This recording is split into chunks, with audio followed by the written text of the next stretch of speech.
கைலாஸ் அதிபர் நித்யானந்தா இறந்துட்டதா ஒரு தகவல் வெளியாகி பரபரப்ப பத்த வச்சிருக்கு.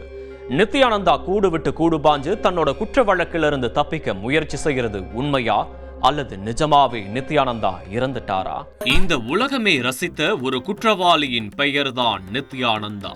இவர் மீது பாலியல் குற்றச்சாட்டு, நில அபகரிப்பு, ஆட்கடத்தல், உடாங்கு சாமியார் போன்ற பல குற்றச்சாட்டுகள் உள்ளது. இன்டர்போல் ஆபீசர்களால் தேடப்பட்டு வந்த நித்தி சென்ற 2019ஆம் ஆண்டு கைலாசா என்கின்ற தனி நாட்டை உருவாக்கி அதன் அதிபராக தன்னை பிரகடனப்படுத்திக் கொண்டார். ஒரு பக்கம் போலீஸ் நித்தியை வலை வீசி தேடிக் கொண்டிருப்பதாக சொன்னாலும், இன்னொரு பக்கம் நித்யானந்தா தினமும் அவருடைய யூடியூப் பக்கத்தின் வழியாக சத்சங் நிகழ்ச்சிகளை தொடர்ந்து ஒளிபரப்பிக் கொண்டே இருந்தார். கருப்பனை நாட்டில் இருந்து கொண்டு நித்தி அடிக்கும் ஸ்டாண்ட் அப் காமெடிகள் ஒவ்வொன்றும் மில்லியன் வியூஸை கடந்து ட்ரெண்டிங் ஆனது. இப்படி இணையவாசிகளின் ஆதரவோடு 2ஆம் இன்னிங்ஸை தொடங்கிய நித்யானந்தா கைலாசாவிற்கு விசா அப்ளிகேஷன் ஓபன் செய்தது, தனி கரன்சி வெளியிட்டது, ஐநா சபையில் விசிட் அடித்தது என இன்டர்நேஷனல் அளவில் பேசுபொருளானார். இந்த நிலையில்தான் கடந்த வருடமே நித்யானந்தாவுக்கு உடல்நலம் சரியில்லை என ஒரு வீடியோ வெளியாகியது.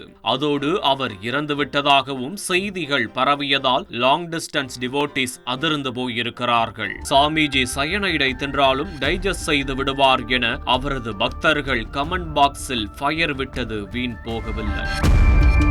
அடுத்த சில நாட்களிலேயே அதே எனர்ஜியோடு ரீஎன்ட்ரி கொடுத்தார் நித்யானந்தா. ஆனால் முன்பு போல் நித்தியின் வீடியோக்கள் ரெகுலராக ரிலீஸ் ஆகவில்லை. இது குறித்து நித்தியின் சீடர்களுக்கு மட்டும் ரகசியமாக அவர் டயாலிசிஸ் சிகிச்சையில் இருப்பதாக தகவல் தெரிவிக்கப்பட்டிருக்கிறது.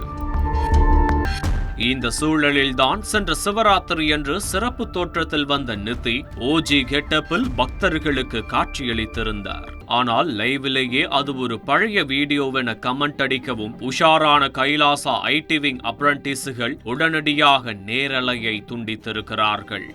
நித்தி இருக்கிறாரா இல்லையா என அவருடைய ஃபாலோவர்ஸ்கள் குழம்பி போயிருந்த நிலையில்தான் நித்தியின் சித்தப்பா மகன் சமீபத்தில் பேசியிருந்த காணொலியில் நித்யானந்தா இறந்துவிட்டதாக குறிப்பிட்டதாக சொல்லப்படுகிறது. இந்த செய்தி இணையத்தில் வைரலாக பகிரப்பட்டதை தொடர்ந்து உஷாரான நெட்டிசன்கள் நித்யானந்தா அவர் மீதான குற்ற வழக்குகளிலிருந்து தப்பிக்கவே இறந்துவிட்டதை போல நாடகமாடி கொண்டிருப்பதாகவும், விரைவில் அவர் வேறொரு ரூபத்தில் இந்தியாவிற்கு என்ட்ரி கொடுக்க திட்டமிட்டிருப்பதாகவும் பல அனுமானங்களை பகிர்ந்து வருகின்றனர். அது மட்டுமின்றி நித்யானந்தாவிற்கு பல ஆயிரம் கோடி சொத்துகள் இந்தியாவில் உள்ளது. அதன் காரணமாக நித்தியை காலி செய்துவிட்டு சீடர்களே அவருடைய சொத்துக்களை ஆட்டையை போட முயல்கிறார்களோ என்கின்ற சந்தேகமும் தற்போது வலுப்பெற்றிருக்கிறது.